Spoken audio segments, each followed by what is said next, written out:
Olá, boa tarde, sejam todos muito bem-vindos a mais essa edição do Opinião Cidade. Você viu pela imagem aí que já decolou. Decolou o nosso programa e decolou também a campanha eleitoral em todo o Brasil, com vista às eleições municipais que acontecem no próximo dia 2 de outubro, em São José do Rio Preto, inclusive. A campanha está iniciada já nas emissoras de televisão comerciais, aqui na TV Rio Preto você está livre disso. A gente não tem que apresentar os programas eleitorais. Mas vamos conversar um pouco sobre a eleição. O nosso programa, deixa eu lembrar a você, é transmitido pelo canal 7 da NET para toda São José do Rio Preto e pelo site www.tvriopreto.tv para todas as outras cidades brasileiras e até do mundo também, por que não? No programa de hoje nós vamos falar exatamente sobre esse tema que eu toquei agora há pouco, as eleições municipais, a campanha eleitoral. E eu estou recebendo aqui, estou tendo a honra de receber aqui um grande amigo, o Edinho Baff. O Edinho Baff é jornalista, de família riopretense, é filho de um eterno amigo, o Edson Baff. O Edinho, como jornalista, está se dedicando bastante à área de marketing político, inclusive orientação a vários candidatos agora nessas eleições. Não em Rio Preto, está trabalhando fora de Rio Preto, trabalhando na região de Campinas, né, Edinho? Daqui a pouco a gente fala um pouquinho sobre isso, sobre as suas aventuras ali pela região de Campinas, Olambra, Jaguariúna, aquela região toda ali. Uma região, inclusive, bem diferente da nossa, né? Bem historicamente diferente, etc. Acho que isso acaba sendo um desafio até maior para o profissional, né? Também. Com certeza. Primeiramente, obrigado, Rei. Você que é um craque da comunicação, eu agradeço a oportunidade de estar aqui nesta tarde de sexta-feira e é um prazer imenso poder compartilhar um pouco das experiências e dos desafios desta desafiadora área que é a área de comunicação política, né? O marketing político, que neste momento cumpre um importante papel para consolidar e reforçar o processo democrático. Não há dúvida. O Edinho já publicou inclusive um livro sobre o assunto, né, Edinho? Fala um pouquinho sobre esse livro antes da gente começar a entrar no assunto. Há 2 anos eu publiquei o livro Comunicar com Estratégia Faz a Diferença, que é um livro que eu compartilho muitas, né, das minhas experiências profissionais em 15 anos de carreira na área de assessoria de imprensa, gestão de imagem, comunicação pública, comunicação corporativa. Então, e também o livro, o ponto de partida do livro é o embarque em 1997, quando eu encerro os estudos no ensino médio no Colégio São José e parto para Campinas para fazer a faculdade de jornalismo. Exato. Então, paralelamente, eu vou contando um pouco da minha vida, das experiências profissionais, mas tendo sempre como objetivo maior compartilhar as experiências na área de comunicação. Você tocou aí no Colégio São José, vamos começar por aí. Ontem à noite, né, realizou-se uma mesa redonda entre todos os candidatos a prefeito de São José do Rio Preto e o Edinho, como ex-aluno do Colégio São José, teve a honra também, imagino que tenha sido uma grande honra para você mesmo, mediar essa mesa redonda. Você estava lá com todos os candidatos a prefeito. Compareceram todos, né? Exatamente. Foram todos os candidatos a prefeito, os 6 candidatos a prefeito de Rio Preto, participaram da primeira mesa redonda desta eleição, o primeiro encontro. Foi ainda um debate meio frio, porque está no começo, Edinho? Você já notou alguma animosidade em relação a isso? Já deu para identificar que tipo de estratégia eles vão usar? Alguém vai tocar mais em determinado assunto, vai tocar em outro? Fala um pouquinho sobre isso. O que você sentiu do debate de ontem, da mesa redonda? Olha, naturalmente, por ser uma mesa redonda e não foi um debate com direito à réplica, claro, tréplica, né? Então, eu até elogiei e destaquei isso durante o evento. Os 6 candidatos se comportaram muito bem, respeitaram rigorosamente as regras estabelecidas pelo Colégio São José, para que esta mesa redonda tivesse a maior produtividade possível para os presentes, para a plateia presente, formada por alunos, pessoas da comunidade. E foi um momento, eu senti, é claro, em uma resposta ou outra sempre tinha uma farpazinha, né? Uma farpazinha, o que é natural, mas eu acho, o que eu percebi claramente, e citei isso ontem, acho que Rio Preto tem o privilégio de ter, o eleitor de Rio Preto tem o privilégio de ter 6 candidaturas e a possibilidade de fazer a melhor escolha para o futuro de Rio Preto. Então, eu acho que Rio Preto, nas eleições desse ano, isso eu coloquei muito ontem, tem a sorte de ter os candidatos que estão dispostos ao diálogo, que foram até lá, se colocaram, se apresentaram, se mostraram, né, responderam perguntas elaboradas pelos alunos do próprio ensino médio do colégio. Então, ali, e nessas perguntas, tinham perguntas duras. Aí tem alguma coisa aí. Perguntas. Eu até fiz questão de destacar para os candidatos que eram perguntas dos alunos, né? Mas isso reforça a tradição democrática do Colégio São José, né? Também abriu o microfone para que a plateia se manifestasse. E os candidatos, com muito respeito às regras estabelecidas, cumpriram com muita eficiência o seu papel ali. Que bacana, né? A gente tem que exatamente destacar isso, inclusive perante o eleitor, destacar a necessidade de que o voto seja ditado realmente pela consciência, né? Sem compromissos outros, que não seja exatamente a consciência das pessoas. Isso é muito bacana. Não tem porque fulano fez um favor, vai fazer um favor, nada disso. O voto tem que ser totalmente isento desse tipo de coisa.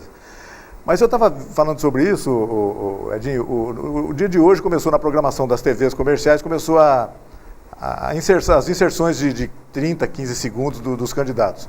Eu até agora consegui ver de 2 candidatos, os 2 que têm maior número de inserções, o Edinho Araújo e o Orlando Bolsoni. Já dá para perceber uma noçãozinha do caminho que eles vão seguir. Claro que pode mudar ao longo do tempo, mas, por exemplo, o Edinho está reforçando a questão, as coisas que ele já fez no passado, né? Volta, Edinho, aquela coisa toda, a concentração, etc. E o Bolsoni está trabalhando bem na questão o slogan dele é honestamente Bolsoni. Então, atributos como a honestidade, a transparência, etc. Eu tenho a impressão que esse vai ser o mote da campanha dos dois. Os outros candidatos, todos vão ter alguma participação na televisão também, mas ainda não deu para perceber. É isso mesmo? Isso, na sua opinião, é isso que vai acontecer nessa campanha? Não vão haver grandes temas em relação a isso? Os temas locais são realmente predominantes, né? Enchente, enfim, mas há alguns temas que não são exatamente locais, a questão do desemprego, essa coisa toda da crise, e isso também deve permear essa campanha, é isso, Edinho? Olha, Rei, eu faço a seguinte avaliação. Eu ainda não tive a oportunidade de ver a propaganda de TV dos candidatos, mas o que eu percebo, né, nessa linha, eu acho que a questão da honestidade, né, o combate à corrupção, ao mau uso dos recursos públicos, isso é pré-requisito para todos os candidatos. Claro. Eu acredito que a eleição não termina com essa pauta. Eu acho que a pauta da honestidade, do combate à corrupção, ela vai perdendo força conforme a eleição vai avançando. São outros temas, entre eles a capacidade de realização. Exato, enfim. Porque eu acho que a população, o eleitor, e as pesquisas mostram isso, os resultados, né, pesquisas anteriores, né, que a gente, nós trabalhamos com marketing político na área de comunicação, a gente tenta entender a cabeça do eleitor, entender o que motiva o eleitor a votar em A ou votar em B, né?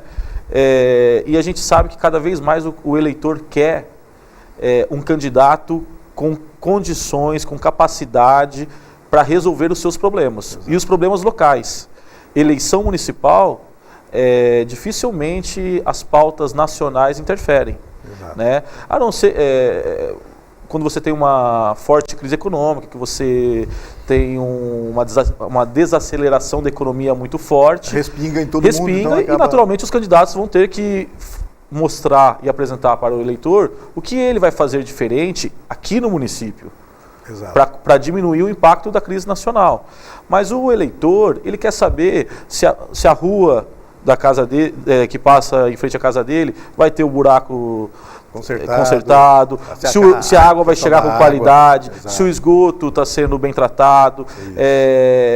Porque por mais que a cidade, isso independente do tamanho da cidade, a eleição municipal, ela exige muito, o eleitor quer um síndico também. Exatamente, né? O prefeito é o chefe de um grande condomínio, né? Exatamente, mais do que discursos, mais do que ele quer que o prefeito seja o grande líder de uma equipe que faça a zeladoria da cidade, né? Que combata os problemas na área social, que possa retirar os moradores da rua, que possa combater a questão do déficit habitacional. Então, eu acho que a pauta e isso é natural, eu percebi ontem na mesa redonda, não só de um, mas dois candidatos que rapidamente trataram do tema, eu acho que ela não se sustenta. Eu acho que a pauta é outra, é verdade. A pauta é outra. Eu não acredito que combate a corrupção ou honestidade nortearão a campanha. E hoje em dia a gente sabe que as campanhas eleitorais... Até porque isso é dever, isso é obrigação. Exatamente. Em matéria de marketing, elas são muito bem orientadas, são extremamente profissionais. As pesquisas estão premiando essa coisa toda, a gente sabe disso. Não há como fazer campanha sem uma sustentação forte de pesquisa, etc. Mas também é uma campanha relativamente curta. Ela vai ter mais ou menos 45 dias, se eu não estou enganado, acho que é isso mesmo, né? Só que começou antes, você estava me lembrando agora há pouco, antes da gente começar a conversar, você falou, só que começou antes, através das redes sociais, né? Esse é o grande fato novo dessa eleição. Novo não, nas outras também já houve, né? Mas está cada vez mais forte, né, Edinho? As redes sociais estão cada vez mais fortes. Isso é capaz de ser decisivo nessa campanha, é uma coisa nova que está acontecendo aí, né? Eu não tenho dúvida que as redes sociais, nesta eleição, nessas eleições municipais, elas estão totalmente consolidadas, né? Com muito mais força. E eu acredito que o maior debate ele já está acontecendo nas redes sociais. Exatamente. Né? A partir das redes sociais, cada candidato vai determinar o rumo do seu programa de TV, o rumo do seu programa de rádio. As redes sociais são o principal termômetro. E quanto à temperatura, né? Qual é o humor do eleitorado? É claro que você tem ainda a parcela da população, mas cada vez menor, que não tem acesso, né? Mas pode até ter um acesso um pouco mais lento, um pouco mais demorado, mas vai acabar tendo acesso. Essa informação chega a ele. E a rede social ela tem a capacidade de irradiar, isso, de fazer com que a... Viralizar, né? Então mesmo aquele que não tem, não está tão sintonizado com as redes sociais, ele acaba, essa informação acaba chegando até ele. Né, através de uma cadeia aí de informação, de notícias que são viralizadas o tempo todo, pelo WhatsApp, pelo Facebook, pelo Twitter. Então, os candidatos naturalmente, e é claro que suas equipes já estão preparadas e planejadas pensando nisso, tem que tratar com muita atenção as redes sociais. É a partir dali que a campanha se desenha e se consolida diante do eleitorado. Eu sei que você está muito mais ligado a colégios eleitorais fora daqui, de outras cidades, mas de certa forma você, como rio-pretense, acompanha bem isso. Dá para a gente ter uma vaga ideia de que existe uma tendência para caminharmos para um segundo turno, ou ainda muito cedo para falar isso? Ou vai depender muito da campanha, quer dizer, vai acontecer nesses 45 dias. O que você pensa disso? Estava conversando com um amigo essa semana aqui no programa, o Marcos Ferreira, jornalista, ele estava dizendo que muito dificilmente não haverá segundo turno, pelo fato de haver 6 candidatos, etc. Isso acaba distribuindo os votos de alguma forma e acaba tendo segundo turno. Eu queria saber a sua opinião a respeito disso. Olha, eu sei que tua bola de cristal está sintonizada para outra cidade e tal, não está aqui, mas eu não sei como é que... Como eu já cumpri o meu papel ontem enquanto mediador, e ali era uma função muito protocolar de dar as oportunidades iguais a todos os candidatos e seguir ali Então, e agora, eu estou aqui num outro momento e daqui a pouco eu estou indo embora, eu vou falar assim, com muita tranquilidade o que eu acho. Eu acho que tem segundo turno nas eleições de Rio Preto. Eu não tenho dúvida. Ninguém tem bola de cristal, a campanha é dinâmica, pode mudar, fatos novos surgem. Claro. Né? Hoje, olhando o cenário, olhando as figuras, olhando os grupos, quem que é cada candidato, né? Eu acredito que dificilmente não terá segundo turno em Rio Preto. Essa eu acho que... Uma percepção meio geral das pessoas eu acho que com o tema, viu? Eu acho que é isso mesmo. Exatamente. E Rio Preto tem uma tradição, é só a gente fazer uma leitura das últimas, de 2000 para cá, vamos pegar, né, 5 eleições, de uma cidade dividida. Né? É claro que já... há mudanças, né? Mas você sempre tem eleições muito duras, inclusive no segundo turno. Exato. Inclusive no segundo turno. Né? Nós temos eleições decididas com uma diferença de 4, 5 mil votos no segundo turno. Até menos que isso, foi impressionante. Até menos que isso. 2000, 2004. Né? Então eu acho que nós temos uma Rio Preto é uma cidade muito forte politicamente, com figuras, né, com protagonistas, com muita projeção local, estadual, nacional. Então, Rio Preto gosta de política, eu acho que...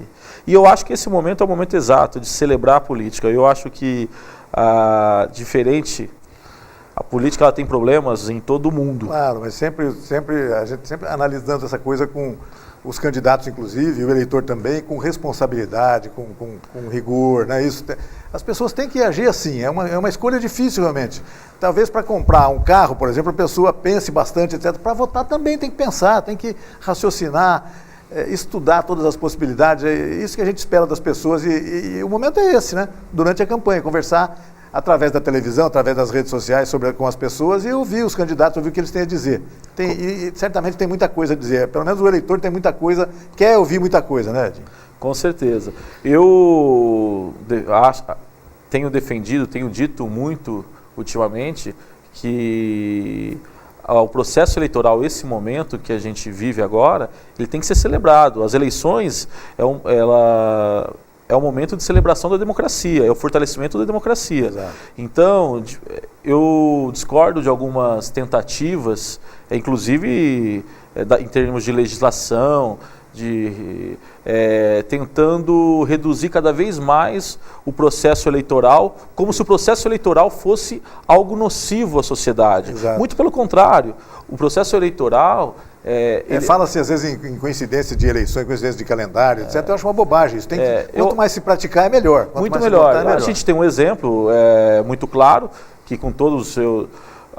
dos Estados Unidos, a maior democracia do mundo, a mais sólida democracia do mundo, vive e celebra o espetáculo das eleições durante as prévias, um ano antes da eleição, depois entra no período eleitoral, e nem por isso os Estados Unidos anda para trás. Imagina. Então, eu acho que o que a gente tem que ter cada vez mais são mecanismos de controle, claro, de fiscalização.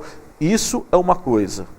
Agora, o candidato, muitas vezes também, e isso me incomoda bastante, eu sempre coloco isso, há uma tentativa de endemonização do marketing político, exatamente, do profissional de comunicação, como se fossem profissionais que prejudicassem, fossem nocivos à sociedade, ao processo eleitoral. A legitimidade do processo não é nocivo, exato, não, é o contrário. Né? Muito pelo contrário. O profissional de marketing político, de comunicação, a serviço de uma candidatura, o maior desafio dele é aproximar o sentimento do eleitor com as expectativas do eleitor com as ações do candidato. Se aproximar do rigor ético. Isso. É mostrar para o candidato que a chance maior dele de vitória é ele agir politicamente, de forma politicamente correta, é ele entender qual que é o sentimento da população, pegar as pesquisas, analisar, entender quais são as pautas eleitorais que vão nortear esta eleição, porque as pautas mudam. Como você disse no começo, 4 anos atrás, o problema era hoje o problema é outro, né? Então, e isso é papel da equipe de comunicação, do marketing político. Então, eu sou um defensor intransigente da comunicação política, do marketing político, e acho que os profissionais de marketing político contribuem diretamente para o fortalecimento do processo democrático. É verdade. Historicamente, principalmente nesses últimos anos, eles têm prestado um grande serviço mesmo à legitimidade do processo democrático. Isso é muito... Foi bacana você falar isso, viu? Porque geralmente as pessoas acabam passando... não gostam muito de entrar. Em cima disso, eu acho assim, bons e maus profissionais nós temos em qualquer área. Qualquer área, né? Não tem dúvida. E eu acho que isso daí, e o marketing político também. Agora, aquela ideia de que se produz um candidato, que se fabrica um candidato... Que se vende um sabonete, vende um sabonete, isso são bobagens que se criam.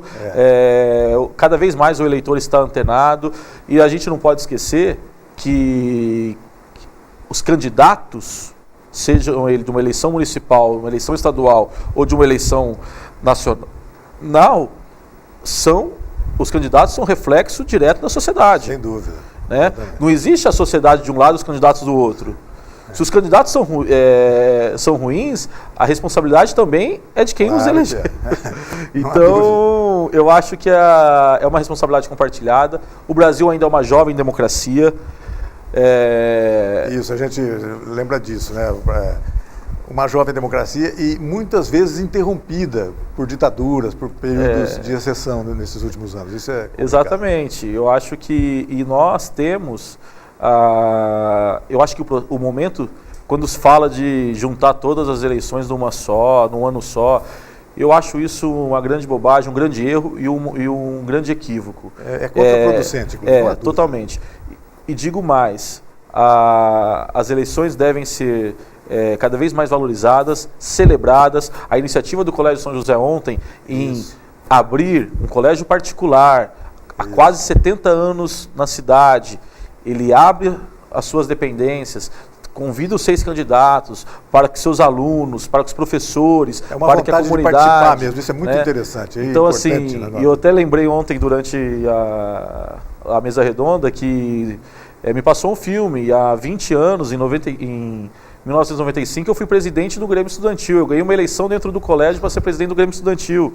E 20 anos depois, o colégio continua firme no seu compromisso democrático de abrir escola para... Coerente com esses ideais, né? Então, acho que isso é legal. Eu acho que, na verdade, a gente tem que fazer com que a política e a campanha se espalhe cada vez mais pela sociedade, e não o contrário. Deixa eu só te perguntar mais uma coisa, daqui a pouco a gente está chegando no final do nosso programa, infelizmente a conversa boa é isso, né? Passa depressa. É claro que a eleição municipal se polariza nos candidatos a prefeito, mas é também uma eleição legislativa. A gente vai renovar a Câmara de Vereadores de São José do Rio Preto, no caso aqui de Rio Preto. E aí a eleição da Câmara também é complicada? Como é que é isso? Na verdade, o candidato a prefeito polariza, mas os candidatos que mais têm contato com os eleitores, diariamente, com quem você encontra na rua toda hora, de quem você recebe um santinho, etc., são os candidatos a vereador. Esses também estão desgastados, né? Eu até brincando com alguém, falei assim, olha, um candidato a vereador para pedir voto, para ter a coragem de pedir voto para alguém, precisa ter cara de pau. Tanta foi o desgaste da Câmara Municipal, por exemplo, etc. Mas é também uma eleição importante e, mais uma vez, o eleitor tem que estar muito consciente dessa importância, né? Fala um pouquinho sobre isso. É fundamental, né? Eu acho que quem acompanha o ambiente político sabe que o Poder Legislativo cumpre um papel determinante. Você não pode, se você faz uma boa escolha para o Executivo e tem uma Câmara não ruim, zelosa, né? Isso, né? Exatamente. Uma Câmara não comprometida com o politicamente correto, com princípios, com valores, pouco adiantou você ter um bom Executivo. Exato. Porque os principais projetos, as principais iniciativas devem ser aprovadas pelo Poder Legislativo. O prefeito, ele elabora o projeto, ele encaminha para a Câmara, e se a cidade não tem uma Câmara preparada, uma Câmara com vereadores capacitados, disposta a analisar cada projeto do Executivo, por exemplo, com independência, quer dizer, não é porque pertence ao grupo do prefeito que tem que votar com o prefeito, etc. E isso normalmente acontece, então, mas é importante que as pessoas saibam disso, né? Que o vereador também é importante, ele tem um grande papel a ser desempenhado. Com certeza, o vereador tem um papel fundamental, ele, como você bem disse, ele está muito mais próximo do eleitor do que o próprio prefeito, ele acaba tendo um contato diário com os eleitores. Naturalmente, numa Câmara você tem perfis diferentes, origens diferentes de cada vereador, representando regiões diferentes da cidade, mas independente das diferenças, é muito importante que todos eles tenham um compromisso ético, um compromisso de analisar cada projeto com critério, porque a gente sabe e é natural que não só o Executivo como o Legislativo sofrem muitas pressões. Pressão do poder privado, claro. Pressões de interesses diversos. E é para isso que eles foram eleitos, para que possam, diante das inúmeras pressões, tomar as melhores decisões para a cidade. Sem dúvida. Então, Sem dúvida. Edinho, eu queria agradecer muito a sua presença, ter aberto um espacinho na sua agenda para a gente conversar um pouquinho, compartilhar com o nosso público esses conceitos todos sobre a importância do voto, que a gente às vezes fala assim, vou votar em qualquer um, depois daqui a 2 anos eu não lembro mesmo quem que eu votei. Não pode ser assim, tem que lembrar, né? Tem que lembrar e cobrar. E principalmente numa eleição municipal, você encontra o cara na rua depois e fala, você fez um negócio ali que você não devia ter feito. Isso, a gente pode cobrar isso, né? A gente está próximo a eles, isso é muito bacana. Queria agradecer muito a sua presença, desejar sucesso para você nos trabalhos que você está realizando na região de Campinas ali. Eu sei que você está envolvido em várias campanhas ali naquela região, deve estar atulhado de trabalho também. Não sei como é que você conseguiu espaço para vir aqui participar dessa mesa redonda do Colégio São José, mas que bacana que você veio e que veio compartilhar com a gente esses conceitos. Obrigado, Viadinho, e volte sempre. Rei, muito obrigado. Quero agradecer a oportunidade, dizer que você sabe disso. Desde criança, sempre fui seu fã enquanto jornalista. Você, além do meu pai, sempre foi fonte de inspiração. O rumo que eu decidi dar na minha carreira ao escolher fazer jornalismo sempre foi muito inspirado naquele grupo de amigos do meu pai, que sempre frequentou a minha casa. Fazer churrasquinho lá de vez em quando. Churrasquinho. E eu sempre ali querendo ouvir, querendo saber, Então isso para mim sempre foi algo muito prazeroso. E eu nunca tive a oportunidade de falar isso e faço questão de em público dizer, e não é da boca para fora, é algo muito verdadeiro. Tanto que no meu livro que eu lancei há 2 anos, eu fiz questão de colocar uma foto desse grupo de amigos do meu pai, jornalistas, que realmente me motivou muito a seguir nessa carreira, que é tão desafiadora, mas ao mesmo tempo tão prazerosa e recompensadora. Que bacana. E a gente fica orgulhoso dos rumos acertados e exitosos que você está imprimindo a sua carreira. Parabéns, Edinho. Muito obrigado, viu? Um e obrigado a você que nos acompanhou em casa em mais essa edição do Opinião Cidade. Desde já, você está convidado a estar conosco na próxima segunda-feira, a partir do meio-dia, aqui na TV Rio Preto. Até lá, um forte abraço a todos. Tchau, pessoal.